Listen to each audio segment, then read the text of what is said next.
Yeah. Ladies and gentlemen, I want to welcome you guys to another episode of Friend of the People's podcast. Today, my name is Caleb and I am your host.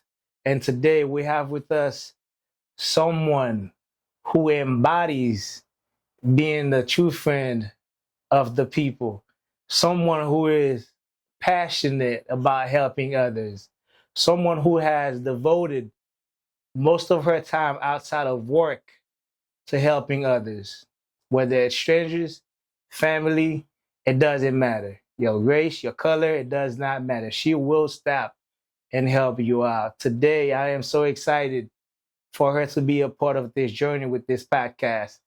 I want to welcome Edestel Desis to the podcast. Please, thank you. I want to thank you again for making it. We spoke earlier. I know you were extremely busy. So that's why I wanted to start the podcast with thank you for, making an appearance, and I deeply appreciate it and highly respect it. Thank you again. Yeah, no worries. I mean, of course, thank you for having me. A Yeah. lot of time, you would feel like you're thanking me for being here, but I really feel special that, you thought about me, upon starting this amazing podcast because, you and I, we go way back since we were like, Yeah, for middle sure. school, high school.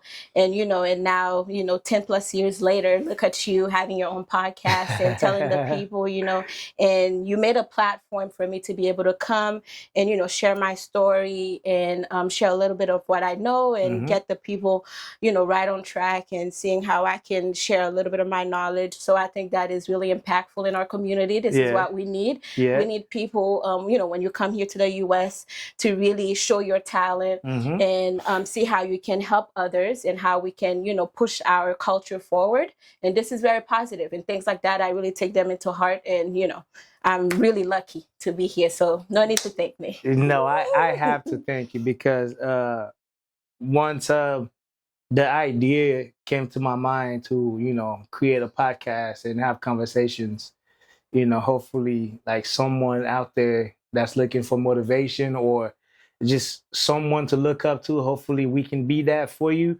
But once that idea came to mind, the first person I thought of was you because Aw. she's someone that I you know revered a lot in a sense, and she is highly motivated, educated, and also she is a go-getter. So there was no better option than anyone else for her to be here with me this very day today. So again, we're about to get into a lot. So I hope you guys buckle up, and then she'll share her story starting from Haiti and then how she has become one of the voices for Haiti. Well, thank you. That means a lot. Well, thank you. Thank you again for being here. First question I want to ask you, first of all, how you doing? How you feeling? I'm doing okay. Feeling amazing. You prepped me with some good wine Yeah. before starting. So I think I'm doing okay. Is Yeah, that I'm is happy that to be back in Florida with my family and all okay? that kind of stuff. And being Mm-hmm. here, I'm feeling a good 8 out of 10. Good 8 out of 10. How's your mental state right now? Like, I know like being in your field, I know it could be so much, and then you are still in school while you're helping out in your field. So how's your mental right now? And then when you have bad day, I'm not sure if you do have bad days. How do you decompress from those days, those times? How do I decompress? So do you want me to answer my mental state first and then Mental state, and okay. then So yeah, mentally, I think I'm like a good 6.57. I'm still in school. still So in school. so I still gotta study. Yeah. Although, it's the weekends or whatever it is, I have to study. So a good 6.57. And your Mhm. second question was? Second question is in your field Oh, or okay. maybe outside of work, how do you decompress about bad days, whether it's at work or you just having a frustrating day? I wouldn't necessarily call it that for the lack of better terms. I refer to my those sort of days to I refer to them as character building days. So I don't know what you call it, but then again, how do you deal with that? How do you decompress and Yeah, the way I decompress is I like to work out. I work out when I have the chance to, and I also journal a lot. So whenever like I'm going through something, yeah, I like journal it and Yeah. working out. I like to go on hike or even try doing something for the first time. Just kind of get like that first Mm-hmm. sense of how it feels like, and get my mind off whatever is bothering me. Yeah. And and even calling a friend or my mom just to like talk about how I'm doing. Yeah. I do all those kind of things too. Okay. Yeah. I when she said journal, the only question I had about that, has anybody went through your journal? Family, sister, maybe? No, my journal, I used to have an actual journal, but I transitioned into my phone. Oh, you So I slick. don't think anyone is gonna go through my phone really. I mean, I Yeah. don't think they really want to see anything of it anyways. But yeah, I use my phone and I just like, and one thing about me is that like in the beginning I used to like write poetries in the Ooh. Creole. Mm-hmm. That was like a long time ago because I was just like, just whatever's going through my brain and I'm just, jotting them down and stuff like that. So when I get ideas, I like to like really jot them down. So when I'm going through a lot, I try to like relate them and try to see the positive out of it and see like, Yeah. hey, this is, part of the journey and, That's yeah, that. No, journaling is helpful. that's beautiful because in this life you gonna have those days, and then you having a go-to place or go-to hobbies to help you with those hard times. So that's beautiful. And my next question is like, how was it like growing up in Haiti? Kyla. I was like a little girl. I mean, how was it? It was very much different. Uh-huh. Coming here was a very big culture shock. I mean, just Haiti. Let me think.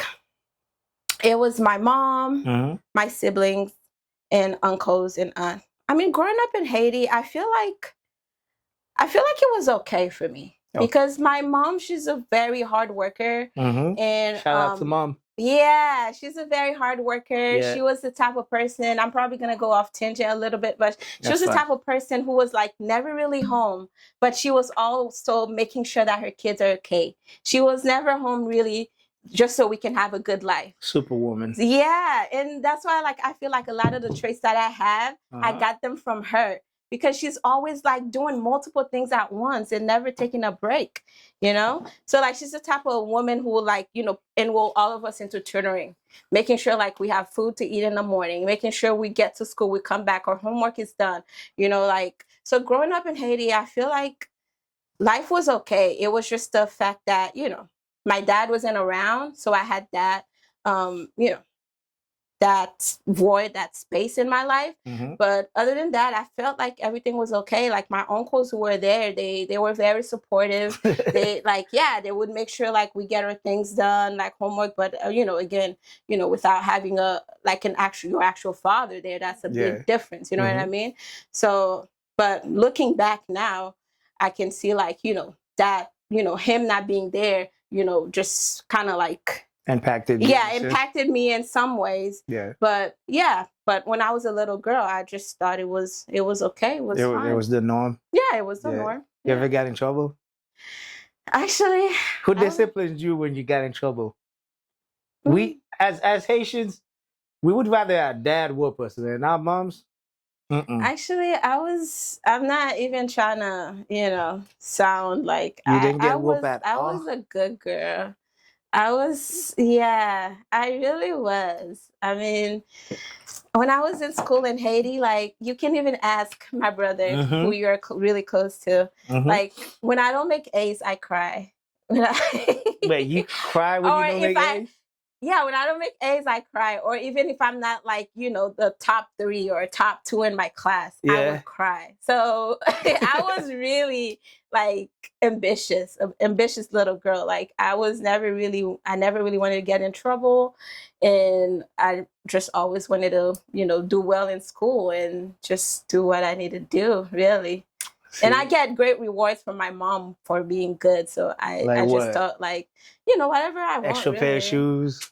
Yeah, she would just. Yeah, My mom, I'm the youngest, so like I'm the baby. the favorite.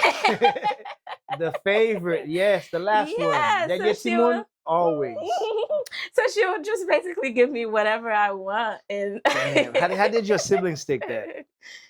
I mean, I don't know. You can You ask know? them. I never really asked them, but Yeah. my grades were on point. I was always behaving. Yeah. My sister sometimes she'll get in trouble in school. Like my mom never had to go to school for me, except for this one time. I remember, I went through like a Digicel competition, and I won a phone. And I was about 8 years old. And I had a phone. And then, my mom was kind of debating whether I should have the phone because I was 7, 8, and my other siblings, like they're older than me, they What didn't a have a phone. time. Yeah. So then my mom was like, okay, well, you can give it to your older sibling. And then, when you come home, you can have your phone. Yeah. So then, my older sibling, she's kind of like, she's like, yeah, you can have the phone today. That's cool. And then I took it to class, but then I had an alarm set and I forgot to turn it off.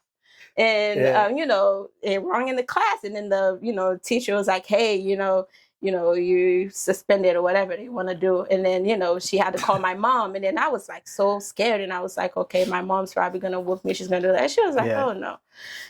So she didn't really take it. Yeah, she didn't really. She just made sure that I never had it when I went to school. Because she was like, yeah, I won a phone for, I don't even remember how I won the phone, but I just know I got it through DJSelf for one of their competitions or whatever. All right. So, yeah. So while we're on this topic, right, going to school in Haiti, last time we were on the phone, you shared a moment with me.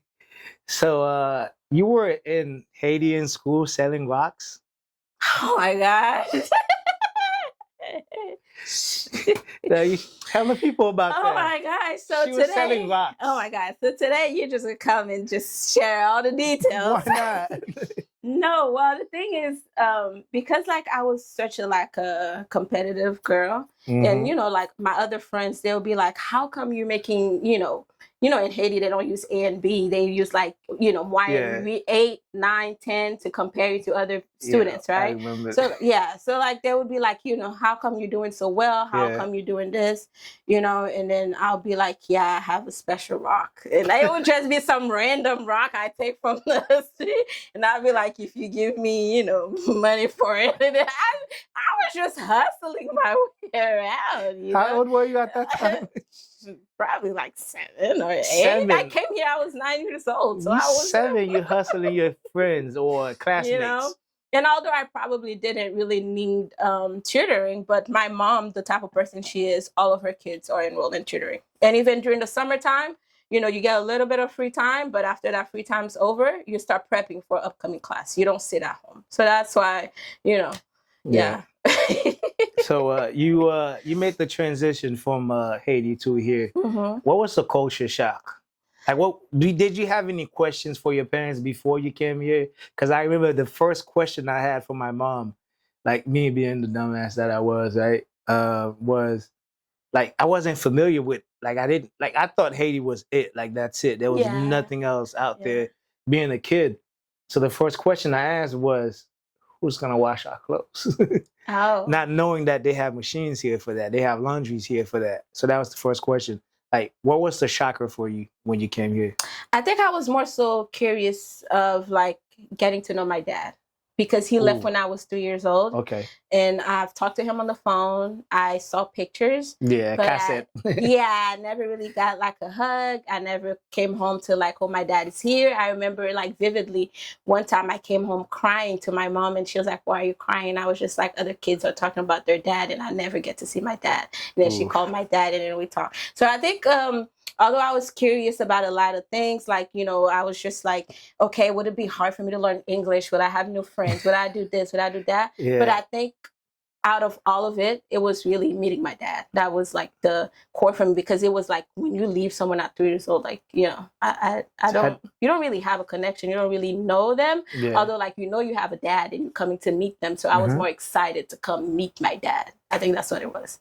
Okay. So, bringing up your dad, like that first meeting since you moved, like how was it? If you can't remember, how was it? How did it go for you? Were you emotional or? I mean, he came to pick us up at the airport and he was just so happy. We were all so happy. Are you a daddy's girl? Let's keep that. But you're gonna have to edit this part. But I think we were just so happy like to be reunited with him, you know. I mean, I've lived with my mom all this time, and I know like my mom, she's, you know, she's my best friend. Literally. So, you know, I just wanted to see what it's like to have a dad and be with, you know, have a family. Okay. Yeah. All right, that's great. That's great. Going to school here in the U.S. Were you ever made fun of? Oh yeah, absolutely. Like the first day I came into the classroom, you know, like when you first came from Haiti, you know, you don't speak English. So first of all, kids, they make fun of you because of your accent. They I know make fun so of you much because about that. Yeah, I mean, I was bullied in middle school, you know, like, and it was a lot of times it was really from people who looked like me and other Haitians who made fun of me simply because I was just so focused in my school. I wasn't doing anything. I didn't have much friends. You know, they were just like, why are you always studying? Why are you always doing good? Why you always do your homework? It was just really based on that. Yeah. So and that's kind of like one of the reasons why I decided to go to a charter high school versus like a local like Liquify. That's why I didn't go to Liquify. That's one of the reasons why I didn't go to Liquify. I wanted to get into a charter school and do the magnet program in the medical field because I knew I always wanted to be in the medical field. But also a reason behind it is also like the friends that I had not friends, the people I encountered in middle school, a lot of them bullied me. You know what? My dad had to call the school and they had to switch me out of classes, make fun of me, do all kind of, you know, things around me. And I don't want that to follow me going to high school. Yeah. So then I did it myself. I looked up for a charter high school with a magnet program. And I told him like, you know, hey, I want to do the magnet program. Can I join? Blah, blah, blah, blah. And, you know, I went with my dad and then we did all the paperwork and then, yeah. Wait, so you looked for a school for yourself? Yeah. At what age? I mean, the age that people, well, like middle school, what? Here's the 12, thing. 14? That's why it gets kind of confusing when people keep saying age with school. No, I'm going to tell you this one.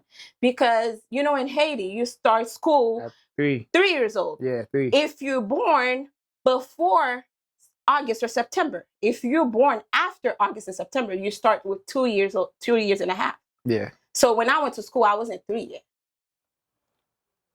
Okay, so I started school in Haiti when I was 2.5 years old. Yeah. Right. So I'm kind of ahead of the class, right? Because like here, they wait for you until you have the age to start school, but in Haiti, they don't do that. So then when I came here, I was 9 years old, about to be 10. I had already completed 5th grade in Haiti, which is what is it? Cinquième. Yeah, 5th grade in Haiti. Yeah. So that puts me 6th grade middle school. So I was 9 years old going into middle school. Smart. Yeah. So that's really how it came. And then to track back, it was just kind of like, because when I was in high school, I know you're going to bring that up, because I was in high school taking college classes, that put me ahead again. So you've always been smart. I don't say that. I don't think I'm Girl. I think I work hard. I think that's what it is. I work hard and I apply myself because I know there are people smarter than me. I'm not the smarter in my program right now. My doctorate program right now, I am not the smarter person. They will tell you that. And I know that myself. That is. I just know that I work hard and I go after everything that I want. But that's not to say that, you know, I don't take pride in like, you know, my work ethic or anything like that. But I just know I'm not the smartest one. But I do work for everything that I accomplish. You know what I mean? That is one of the most beautiful and humble way to put it, because intelligent or smart can only get you so far. Or can you do the work? Because a lot of times when you dream about something, the dream is sold to you separately, but the work, you still have to do the work. Yeah, you dreamed of becoming whatever said thing, but if you don't do the work, you're not gonna achieve your dreams, man. Yeah. So yeah, that is very beautiful. Okay, so we're gonna segment into high school, right? I think I'm not saying bullying is okay, but you being bullied in middle school might have saved you in a sense, maybe for like a year or two, because I remember growing up, Lake Worth High School was a F school. Yeah. So yeah, you wouldn't, like, they would fail you at best at that school because they just didn't have it, and there was so much that was going on back then. Yeah. No, I kid you not. A lot of people I went to middle school with when I was graduating high school, because I was graduating a Yeah, year ahead of them. And they're like, how are you graduating? Well, how's everything? smart. And I was looking at, I don't like to compare myself to others, but I did see like, like the path that they chose versus the one that I took. It was different. But I mean, granted, even if I did go to Lakeworth High School, I think I would still be, where I'm at. Maybe some things would have changed, but I think because let's be clear. Ever since I was 3 years old, I told myself I wanted to be a doctor, and my goal really has been to has been working towards that doctorate degree. So I feel like maybe I probably wouldn't have accomplished certain things going to Leopard High School, but I think I would have been. But that's it. I don't know. We don't know. I gotta Right? tell you, at that age, Yeah. were you ready to fight someone? Have you ever gotten into a fight? Because No. we Haitians, we grew up at a time back in like 2006, 7, 8, 9, 10. They didn't like Haitians. Yeah. So not only you have to concentrate in school, after school you might get jumped. Yeah. Just based off the fact that you're Haitian. Yeah. So that's what I'm saying by that, because you would probably get in trouble, not because you're looking for trouble, but someone out there. Yo, what's your name, son? Yeah. Wait, nah, that's a Haitian name. Come here, we're gonna beat them up. That's what it was back in the day. Yeah, and I vividly remember in middle school, this one girl, she was just giving me a hard time because she said I was staring at her. I looked at her, and she started rumors about me, and I was just like, when did I ever look at this girl? Like, I be in my books. Like, I be like, what are you talking about? Like, I'm looking at you. So like, anyways. I remember vividly, just walking toward the bus stop, and Black Americans, Yanks, they call themselves, but like, yo, like it was so strange. Like, yo, I don't like this N word. I want to jump him, or I want to fight this N word after school. Like, dude, it's my first day of school. You don't even know me. I'm a JC. Why would you want to fight a JC, bro? Then they will call you a bunch of names. Were you called names? Yeah. I was called names. You walk past going to the bus stop and they're whispering or doing all kind of stuff. Yeah, I just didn't want to deal with that in high school because I know it was. We all had to. Yeah, and I was just like, let me just go somewhere else and start fresh. And I did that for myself. What was the most creative name you think they called you back then? I have one name, but you can go ahead. Oh no, you can go because I can't remember. I do. I don't know. I have an elephant brain, right? So they called me FOB. So I walked around like, yo, what's FOB? I was asking a couple friends of mine. I guess they got called FOB too. I'm like, yo, what's FOB? They're like, nah. So you gotta get yourself ready, son. Them boys about to fight you after school because they call you FOB to mark you in a sense, right? So then I found out FOB means they think all Haitians took the boat. So FOB stands for fresh off the boat. Oh, right. Like, wait, what? I didn't even. I got here in the plane. What are you talking about? But nah. Yeah. That was one of the names. But they threw so much more at us. I'm not gonna name them for YouTube purposes, community guidelines. But they called us so many names back in the day. It was ridiculous. Yeah, it was. So how would you say the school system here is different from Haiti? Oh, very different. Very, very different. And to be quite honest with you, although we're talking about education, to me, it seems like comparing oranges to apples, really. Haiti was a lot harder. Because, I mean, see, that's where I'm coming from. Because it depends on what we're talking about. Are we talking about early educations? If we're talking about from, pre-K or kindergarten to 12th grade, yes, I would say Haiti is a lot harder because you got to know your stuff to pass the class. Otherwise, you could be 21 in the first grade. Yep. You got to pass that, right? But here's the thing. Here, beyond 12th grade, it's very hard. For someone to graduate high school and becoming like, whatever they do, but after high school here and going to college, it's very hard. Very hard. Not anymore, because I heard during COVID, they actually mailed diplomas to the kids, whether they passed or not. No, after 12th grade, I said. After 12th grade? Okay, so yeah. college, yes. Yeah. After 12th grade. So here, for me, school was more like, from, K-12. It was more so like, I don't want to say a breeze, but kind of a breeze. Because especially in math, like if you're coming from Haiti, your math. your math is on point. Your math. Yes. So Yes. when I came here in the 6th grade, I might have an accent. I might have, looked different, being, the only fresh off the boat. But in that class, baby, that math, I was killing it. And the instructor, he was Haitian, and he was like, I really think I should put you in a higher level. Reading, no, because I didn't know the language. You didn't know the language. But that math, students were coming up to me and asking me to help me with math. And then I was just like, I can't explain this to you. I've already done this like many grades level before, so I don't know the language. So even multiplication, division specifically, I still do it the Haitian way. Same. So math in Haiti, right? You had to know your multiplications, divisions, those tables. You had to know them by heart, right? So when I came here, I'm like, yo, I'm in like 6th, 7th grade because I got pushed back because I went to a school that didn't have, like, for you guys listening, the ones that's like a lot younger than me, you probably like, wait, what? But a lot of schools didn't have ESE classes back in the day. So what they figured was I was meant to be in 7th grade, so they pushed me back a grade so that way I could pick up on the language a lot quicker. I still graduated at 17 though and get it messed up. Good job. That's awesome. Okay, so how are you able to graduate high school at 16 and college before 2019?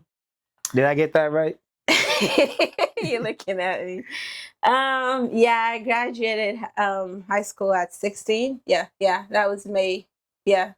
That's coming from someone that said they're not smart, by the way. 16. Yeah, 2013.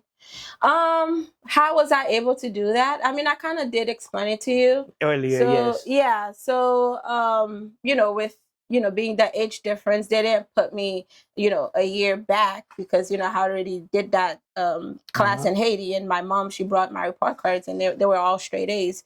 So they gave me a test, and I did okay. So they didn't feel the need to put me back into 5th grade. So I started in the 6th grade, right? So then when I got to high school in 9th grade, so then I went to my guidance counselor. I was like, hey, my dream ever since I was a little girl in Haiti is to be a doctor, and I want to still keep doing that. So what can I do to do that? And then she was like, well, just pass your classes, just make sure you do well and stuff like that. And just, make sure you get your science all together, your math and all that kind of stuff, just to get you ready for college. So then when I got into the 10th grade, I learned about dual enrollment. And I live right there by Palm Beach State. I wish I would have done that. Yes. And, and I was just kind of questioning whether I should do AP classes versus dual enrollment. And my guidance counselor was like, no, you should do dual enrollment, although you didn't come here for that long ago, but I think you can do it because you're very ambitious. Just go ahead and take the test. And, if you can pass the test, then they'll pay your college for free. But what's your score? I'm not going to lie to you. I took that test 3 times. 3 times? But guess what? Language. The first time I took it, I didn't do well. The second time I took it, I didn't do well. So the second time I took it, I went to my professor. I was like, hey, I can't get this math right. I passed the reading. It was the math. Now it was the math. I'm not passing the math with the college level that they want me to start taking classes at Palm Beach State. Can you please help me?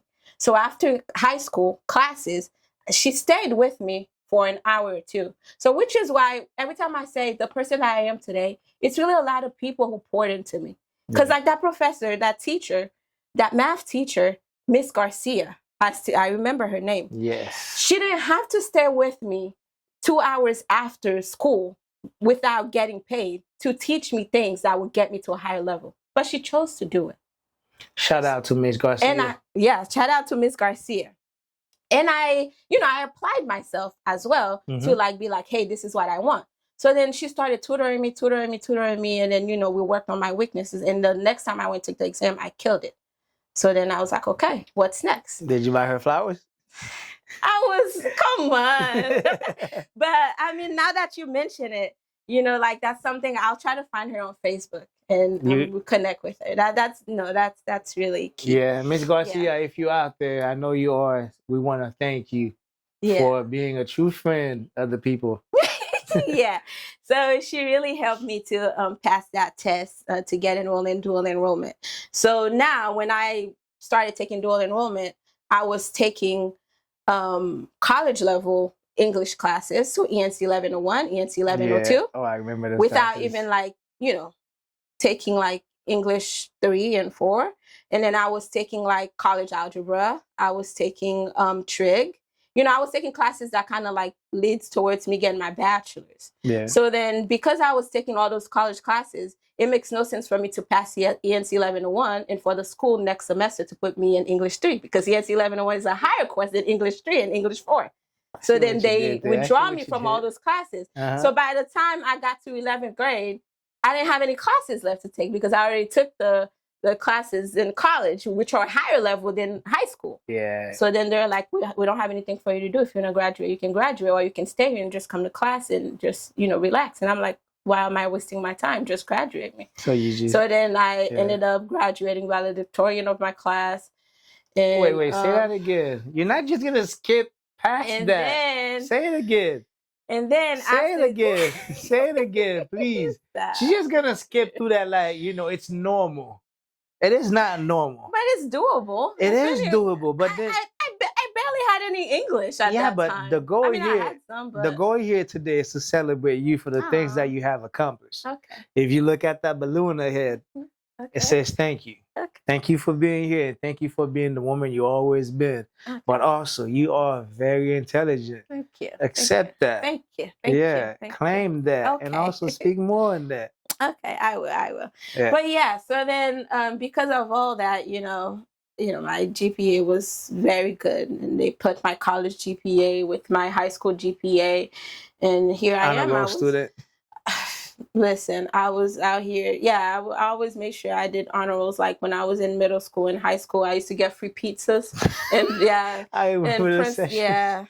Yeah, all that kind of stuff. Like, they'll send me like stuff to take my family to take, to get free food and all that. I have some pictures in my honor roll. Yeah. Yeah. So then May 2013. Yeah, that sounds about right.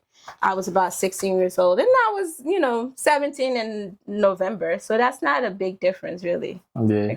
Okay. So then, I decided to continue at Palm Beach State in 2014. I started at Florida A&M University, and by the time I started at Florida A&M University, I was already a sophomore because of those college credits. Yeah. So then I also had the option to graduate at 19. But then I was like, no, I wasn't ready. I was not ready. Yeah. I was not ready. Because let me be honest. Yes, I've worked hard. I've done a lot at a very young age. But at the same time, and I'm kind of glad that I did take that extra year, because now that I'm older, it's really not about going at a fast pace. It's really making sure that you taking your time and knowing what you need to know. Because let's be quite honest, when you first come from when you're an immigrant, right? And I've learned this by being a teacher. I was a teacher for 2 years. I've learned this. I see the difference between the kids who are like get their education in in low income communities versus other kids who were in my gifted classes. Those are two different type of kids. Yeah. You know what I mean? Different perspective, different type of, knowledge base, different type of, work ethic and all that kind of stuff. So then I really, I'm glad I took that extra year to really like make sure that I had a solid foundation, for my next step in life. So yeah, just to say that it's really not about, going at a fast pace, but also like, making sure you have a solid foundation, making sure you're ready for what's coming, because, the higher you go, the harder it gets. For sure, for sure. And, as an immigrant, having an accent and all that extra stuff, it just adds on to, the more work that you have to do to prove yourself to others that, and even prove yourself, to yourself, to prove to yourself that, you're capable of doing certain things, because a lot of times I'm the only Black person in the room. So, I got to make sure I know what I'm talking about, what, how I carry myself, the way I say certain things, just, you have all The those way you thoughts in the back of dress. your head. Exactly. Yeah. So, and who you You can represent. feel the stares. Exactly. So because of all those type of things, like for a long time, I was very like shy, like when it comes to speaking and stuff like that, because I was very like mindful of my accent and stuff like that, because like how other people will hear me, all that kind of stuff. So it's all those pressures that you have to make sure that you're ready for what's coming next. So Yeah. See, one thing people don't realize, like, not to pick on anybody or any race, people make fun of us for having an accent, but they don't understand. A lot of us, English is our third language, and some of us, English is our fourth language because a lot we have it's obligated in Haiti. You have to know French, Creole, and for many other people, they learn Spanish too because Dominican Republic is right there. And then we're coming here to the US, you have to learn a fourth or a third language. So, of course, it's natural. You're going to have an accent, right? And then we'll have those same people that make fun of us for having an accent. They can't even pronounce our names because it's from a different culture. So, why would you make fun of us for having an accent, but you can't even pronounce one word in our language, which is our name? wow. One word. Like, my name is Caleb. I've heard Caleb, Calibre, Calibri, all kinds of stuff. I'm like, bro, car leb. You drive a car. So car leb, not Caleb, man. Come on, get it right. But then again, we get make fun of because we have an accent. Get it right. Get it together. But you know what? I'm really happy that I have an accent, Because because we Haitian. when I go somewhere, I want someone to, when I speak, I want somebody to be like, "Where is she from? Who is she?" Because if you couldn't tell that by the way I speak or the way I carry myself, because I really do love Haiti. Like, I don't know why. Yeah. I do know why. I was born in Haiti. Yeah. But I just kind of like want to carry that with myself, like, that You I have am to embrace Haitian, it, and yeah. you can tell that I'm Haitian, and that's okay. That's fine. I was born in Haiti. I'm not ashamed of that. Yeah. That's what made me who I am today. A lot of things that I've accomplished is really because I was born in Haiti. For sure. I kid you not. Like the motivation once you come from Haiti. Absolutely. So I'm not really afraid or scared of. In the beginning, I was very insecure, but now that I'm older, like, it makes me who I am, and I could care less. Like, yeah, we do have one of the strongest accents. Like, if a Haitian speaks somewhere, you'll know. Like, Manasaka, you Haitian. I know it. Yeah. All right, so we want to touch base about going away for school. How did your parents took it, and how did you feel about leaving home to go away to further your education? I was excited. Excited to leave home? Yes. No, excited in the sense that I wanted to get that doctor. Yeah. I really wanted it. She's always focused. That's the thing about me. When I say I want to do something, I want to accomplish something, unless I have it done, I don't see nothing else but it. That's the thing about me. I just have to get it done. Yeah. So, I mean, I was sad to leave my family, but I just knew that if I stayed in Palm Beach, my life wouldn't turn out the way I wanted it to be. Because I really, when I looked around, I really didn't see, anyone that, I mean, not to throw shades or anything like that. Yeah. I didn't really see the example of who I want in my community, really, like around the kids I was surrounded by. Oh, man. So I just thought that if I moved away and I left all the distractions, I would be the person that I want to be. So I was excited at that point. My dad wasn't okay with it. But remember, I told you, my mom's my best friend. So if I tell my mom something and we talk about it, she's going to try to tell my dad to let it fly. I mean, you understand that now. You're dating, right? I mean, you understand that. Dad's gonna know one way or another. Your mom may leave some details out. Yeah. But he's gonna know. No, but what my mom is good at is she really trusts me. She trusts all of her kids. Yeah. She's really like, Except for Lynch. Don't trust him. But now he's done good for himself. I'm proud of him. Yeah. So yeah, so I went and told my mom, hey, I really want to be that doctor. Yeah. That doctor goal is still there, and I just feel like if I stay in Palm Beach, like it's not gonna work out. So I just feel like I want to go away for school. I want to just focus on it and just become that. And she looked at me. She was like, okay, I'll talk to your dad about it. And I had already talked to my dad. My dad was kind of like, he wasn't really, because in the Haitian community, there's this stigma that if you go away to college, you're not going to turn out good. You're going to be too independent. You're not going to have a good head on your shoulder. Yeah. You're not, that kind of thing. Protective. So then, yeah, protective. Exactly. So then, when I became valedictorian of my class, I was giving the speech. And then my mom told her best friend, I don't know how, she told one of her friends, not her best friend, she told one of her friends that I was valedictorian. And the friend looked at her. The friend's been here for a long time. The friend looked at her. The friend was like, that is something big. You're not buying this girl a car? What are you doing? And then my mom is new to this country. My mom was like, okay, we're supposed to buy her a car. And then the lady was like, what does she want to do?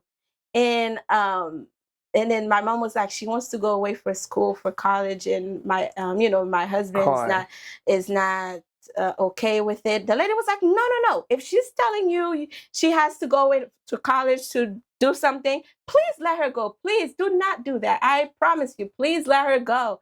Let her go. And then my mom was like, and that lady, she's been really very supportive of me. Like, when she heard about my book signing and all that, we're going to get to that later. She's always been very supportive of me. So then, when she told my mom that, my mom was like, okay. And then my mom went to my dad. My mom was like, yeah, you're going away from college. Yeah. And that's really how my mom was really on my back, with that decision. And living home was really hard because, like me being by myself in dorms, it's something new that I guess I've always had that little thing in me where I'm like, not afraid to do new things. Now that I'm looking back, because no one in my college ever been away to college. Yeah. No one in my family, never been away for college. Yeah. So it's kind of like I'm the first one going away. Like, why are you making this decision, Stella? And you're like about 17? Like, that's big.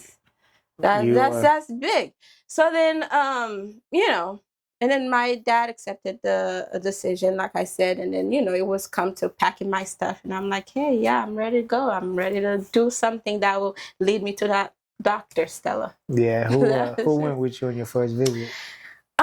It was my dad, my mom, myself, and my cousin. Yeah. It was the four of us. And then do you want details on when we got there? That's a lot. No. Oh, okay. Lance, you are terrible. You didn't go to our first visit. No. This man's going to be here on the podcast. No. You're the big bro. You're the big bro. But he came to my graduation. He redeemed himself. Yeah. Yes. Yeah. All right. He came to graduation. So at that age, I'm sure you already knew how to cook because growing up in Haiti, at what age? Because reason why I'm asking that is going away for school, you have to rely on yourself for a lot of things, laundry, cooking. So you were okay with cooking. I was okay with cooking. Guess what? Who told you that lie? No, I was very confident at it simply because I'm the youngest. So then when we came to this country and then my mom had to go to work, everybody had to go to work. I wasn't able to work. Yeah. So then my mom would tell me how to make food because when everybody comes home from work, they're all tired and I'm the only one at home. So she's like, hey, you're going to have to learn how to cook. So then she'll go to the bathroom on her lunch break. She'll tell me, hey, boil the beans, do this, do that, do this and that. Your dad's coming home. So he needs some food. He needs this and that. So make sure you do this and that. And by the time, I didn't know she was prepping me for something ahead.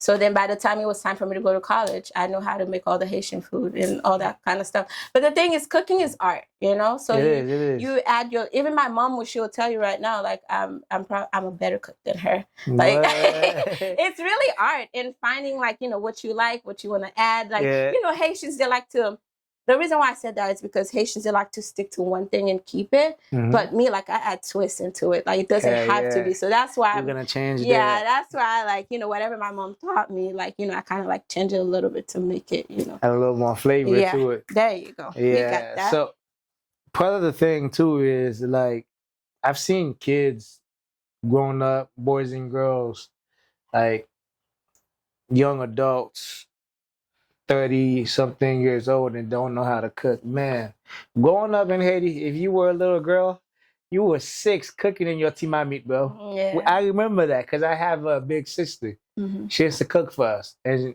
she's only about a year and a half older than me. She was six. She had her little timamit right there. Whatever my mom was making, she would toss her some, just scrums, and she would cook her own meal with it. I Mm-hmm. promise you. So that's why a lot of us being Haitian, like, I'm not saying we're better than half of y'all, but we just like a childhood, man. We Yeah. had fun. You call that fun? We had fun. Oh, you didn't have fun because you're a girl growing up in Haiti. Your mom would not let you outside. Like, I used to get whooped for being outside, but guess what I'm doing the next day? Outside. Outside. Yeah, yeah. Wow. No. No, my family, they're not like that. They're Too protective of you. not just me, all of us, even Lens. I mean, they let him play, but I feel like it wasn't They let him play. compared to other people. They never really let us go outside. Like they don't let us get in the mix, my family. They're very like, yeah. They don't Okay. want you to get in trouble. Earlier, you mentioned something about not having that, that positive role model you were looking for in your area that wasn't there, that someone that was maybe accomplished or is looking to accomplish the same thing you were looking to accomplish. And then that brought me to one of the reasons why, again, this podcast is created is because growing up, I looked outside for that, same like you. I looked outside for, like a positive role model, like, hey, listen, I'm trying to become something here. Like, I've had bad examples, of course. So I was like, nah, those examples, I can't follow that. So I looked outside for it, whether it was through music, artists, or just hanging out with older folks and then kind of like taking notes and then just to see who exactly I can kind of like trace my steps after, right? And then I found someone.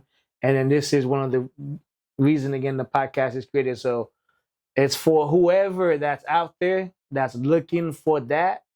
Hopefully, one of the guests here on the podcast becomes that for you, whether it's this episode, the very first one I did a few days ago, or the next one.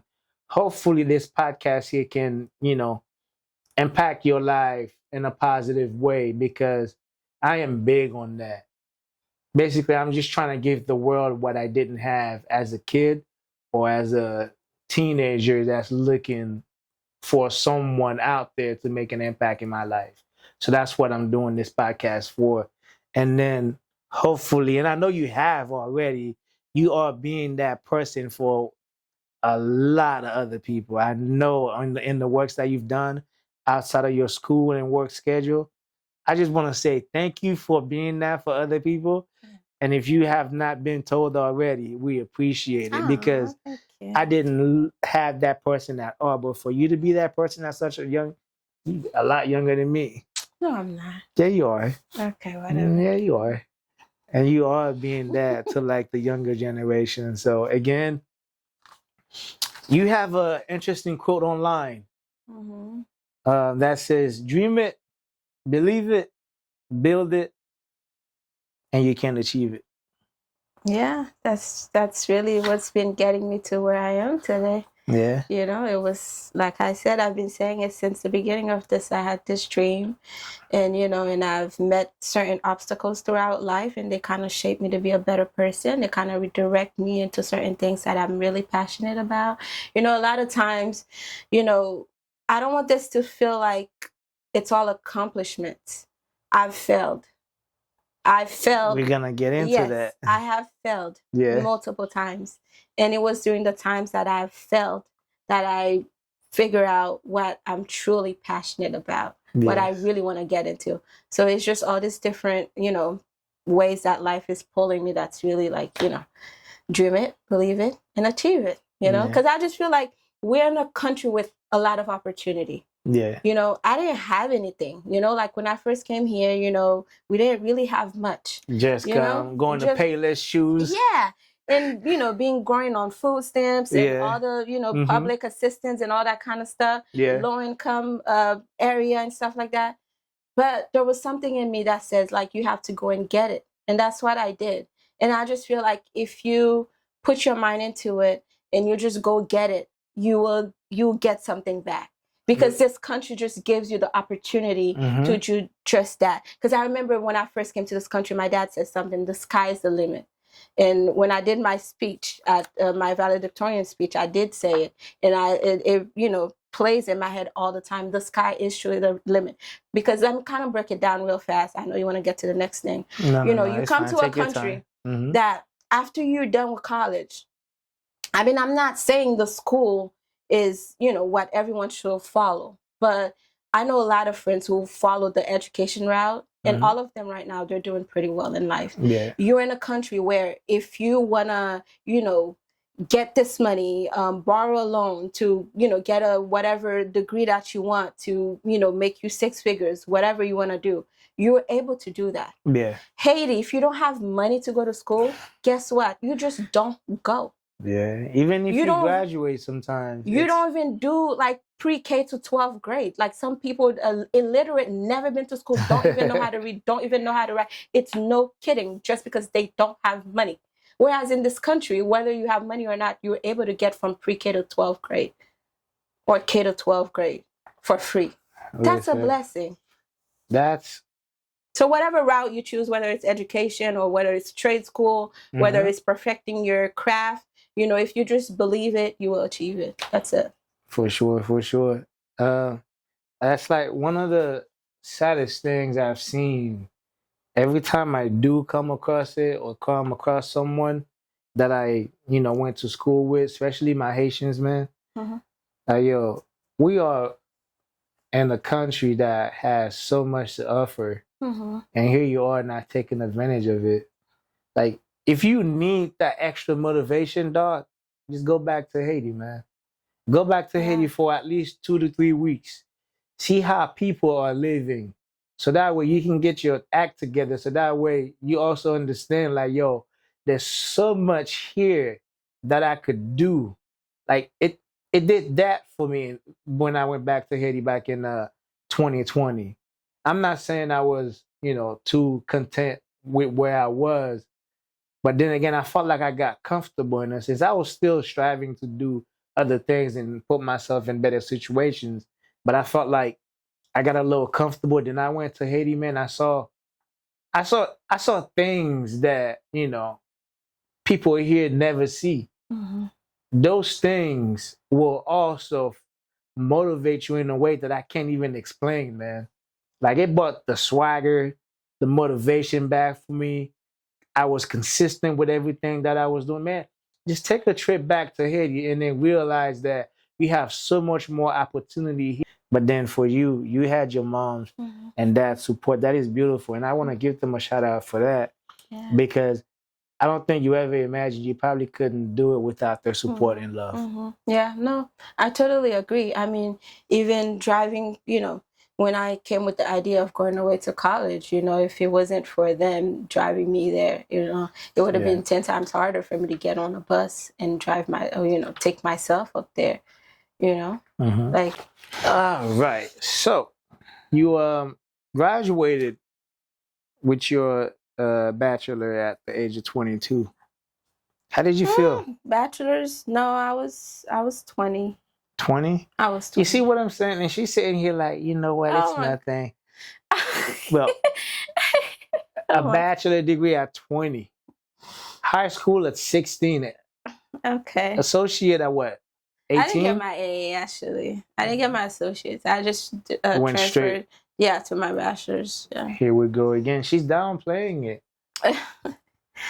I feel like you're giving me more credit than I deserve, right? No, I'm just giving you your flowers because I don't think you're aware of like the things she has accomplished. She's not even 30 yet. She was a teacher, right? How did you find out about that? You did your research. How did you know about that? You became a realtor. She's doing missionary work. And she will be an official doctor. eye doctor to be exact. Yeah. So, what was your biggest accomplishment? What is it that you accomplished? You felt like, man, I really did it. Like, what was the moment where you felt like mostly proud of yourself?